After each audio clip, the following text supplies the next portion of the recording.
All right, so the best of part one. Beautiful. Cool. Let's do it. So the first one we put on here is navigating capital allocation and buying power reduction. This was in February of this year. And so, what we talked about was obviously buying power. Some traders are curious why buying power in their naked positions, such as short puts, short calls, strangles, can suddenly change in buying power, often increasing, even when the underlying price stays the same.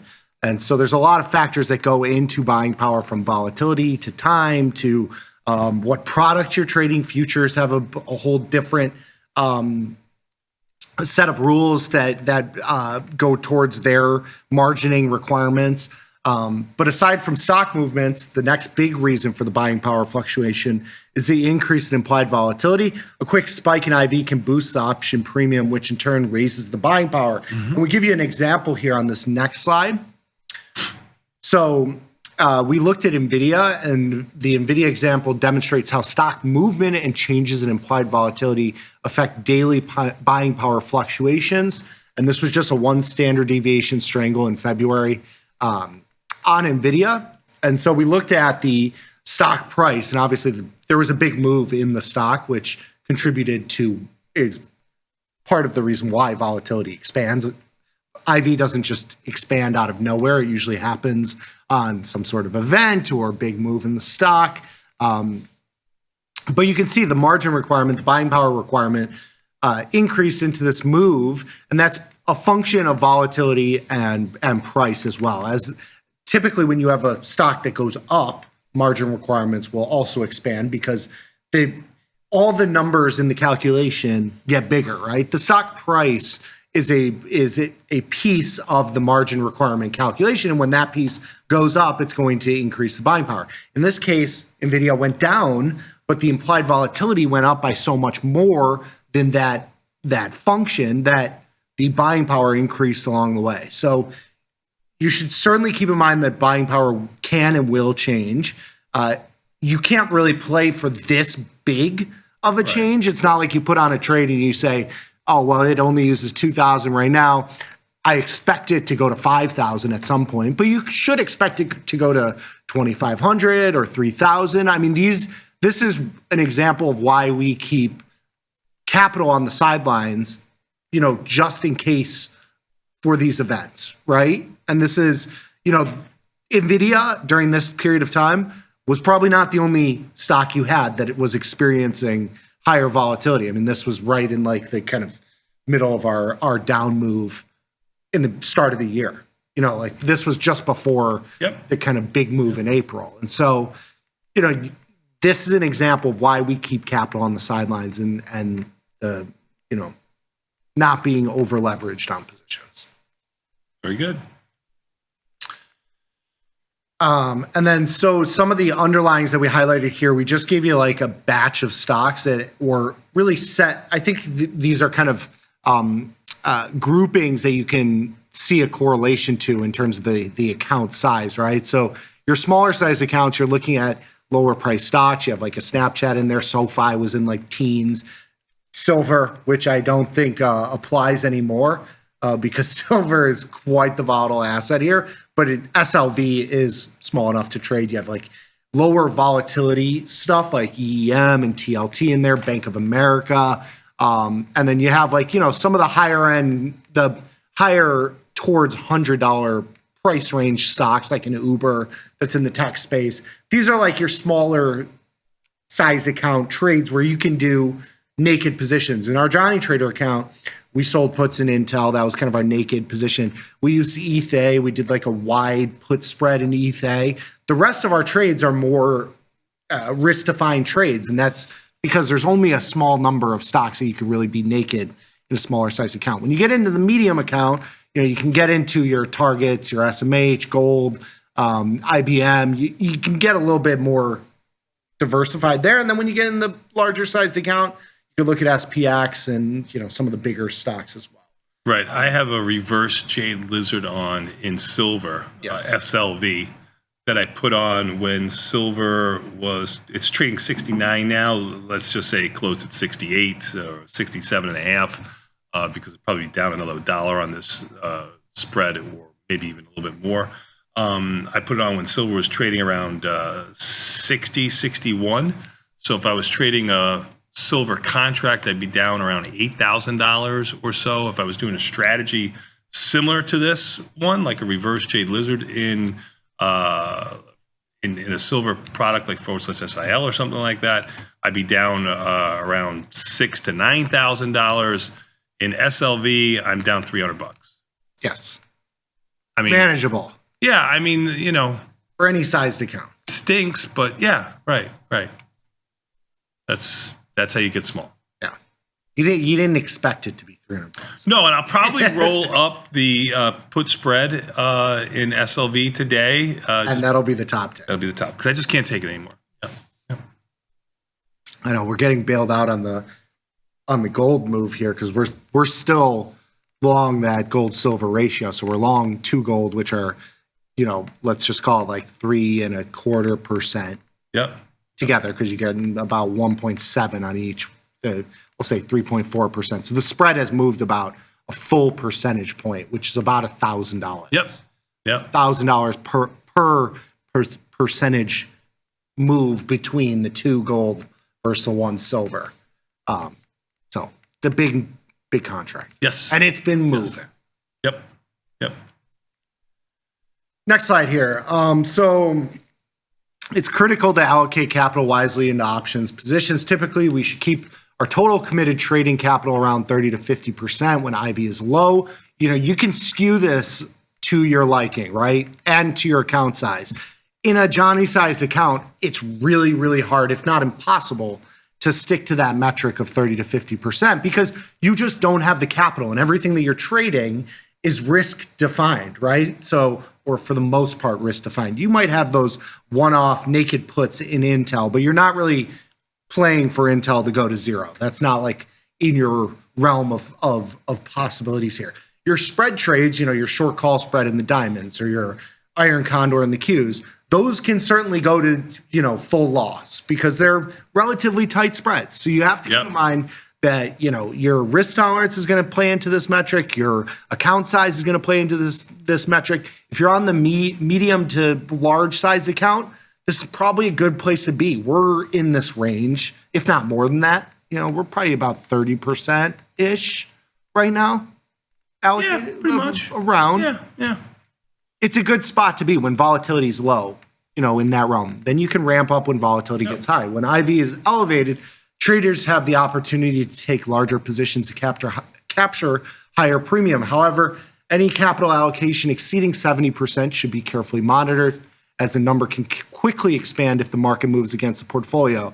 When you get it, you know, this kind of answers the question that we always get of like, what do you do with your extra cash? It's just being wasted on the sideline. It's not being wasted when you experience an April type move where, you know, your positions expand, you know, they double basically. And if you're 30 or 40% allocated, you go to 80%. And that's, you know, that can happen. And so, and you'll see it here in these metrics of like when IV is high, using 50 to 70% of your capital, a lot of that is going to come dynamically because stuff's going to go against you. And your 30 to 40% allocation might go to like 60. That's not good. That's not good. Get overweighted. Keep your size in check. Couple takeaways there, and then we'll get to the next one here. We're basically doing like 2 option jobs today. So we have like 4 research segments today because we're doing 2 recaps. Very nice. Have 2 in each. Very nice. Got to get your thinking cap on a Monday. And we have Jim. Oh my God. I don't think it says Monday like Dr. Jim. I don't know if I'm going to be able to make it. Buying power can fluctuate significantly in undefined risk strategies due to the stock price and implied volatility changes. Unlike defined risk strategies where buying power is more stable, it is stable. It's defined risk. If you're trading options on equities, futures will have a dynamic span margin that can change.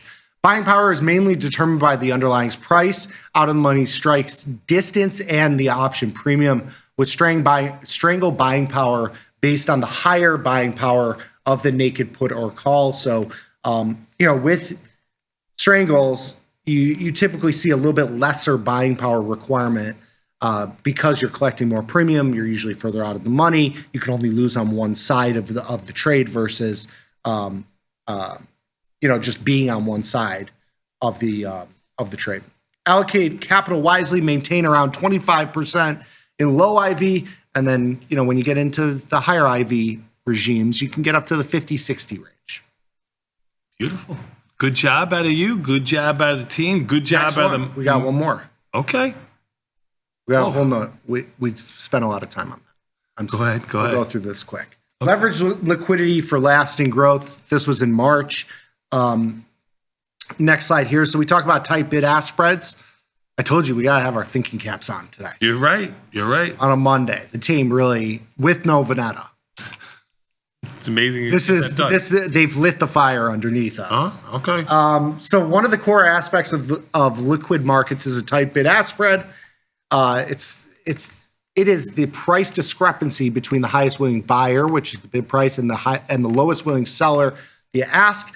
It effectively represents a slippage between where we buy or sell positions. By focusing on the most liquid, actively traded stocks, we are able to minimize the cost significantly. We talk about tight bid-ask spreads, liquidity all the time, and really, it's just if you think about the amount of time that you plan on trading and being in markets, which is for most people is forever in some way or another, and should be forever.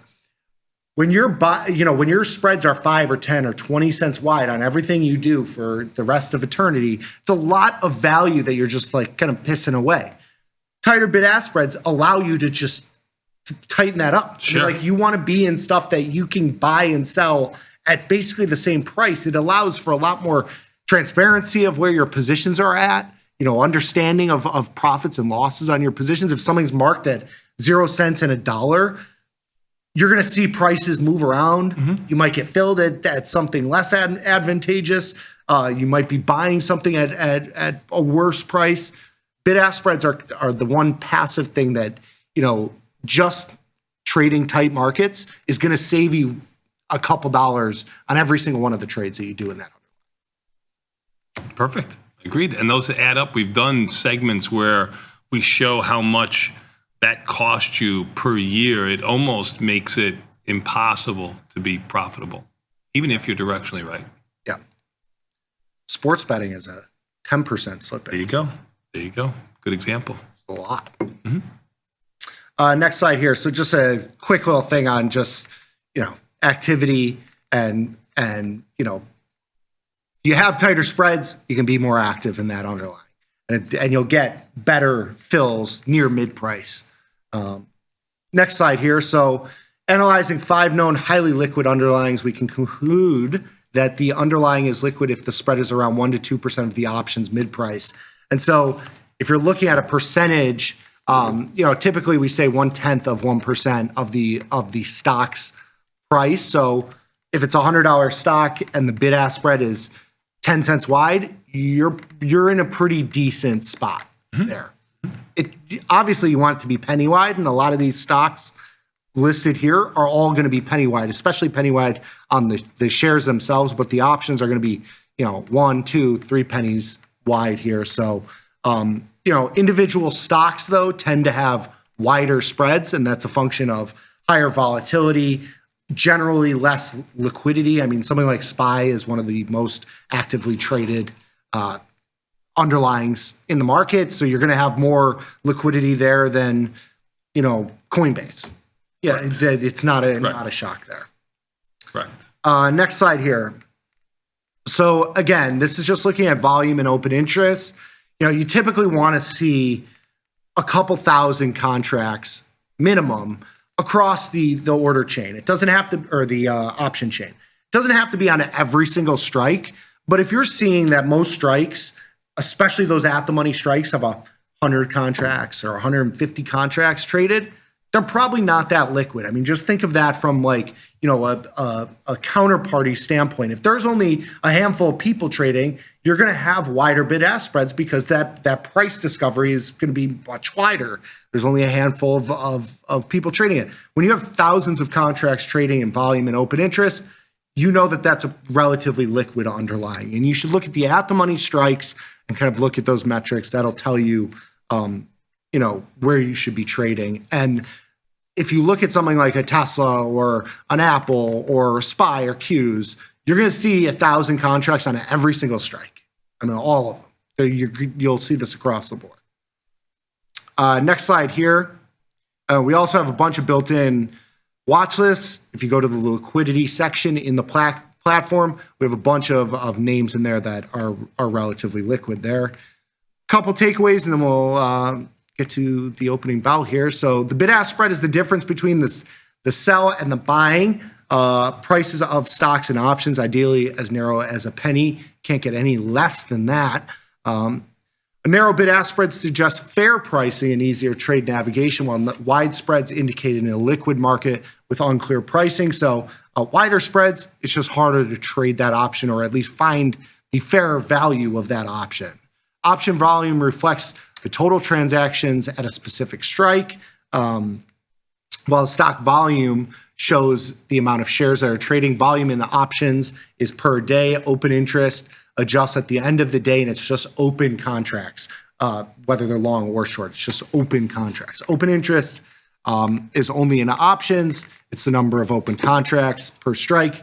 High volume and high open interest generally indicate higher liquidity and a narrow bid-ask spread, as do underlyings with many expirations. When you see an underlying that has weekly expirations, it generally means it's probably more liquid than something that only has monthly expirations. Great point. Great point. And a lot of times, if they have those weekly options, you might notice that the monthly options are a little less liquid, especially when you go to some of those stocks that we'll go through the chain and see. You'll see that the at the monies or the earlier ones have more liquidity than the monthlies. Where if you look at like an SPY, it'll be pretty even, or maybe even skewed to the front part, the daily options, because those are going to expire. But the monthlies will have a lot more than the weekly options.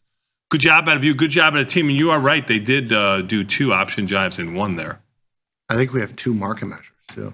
Beautiful. Let's take a quick 90-second break and come back. We got the opening bell, which we've been waiting for, right after this.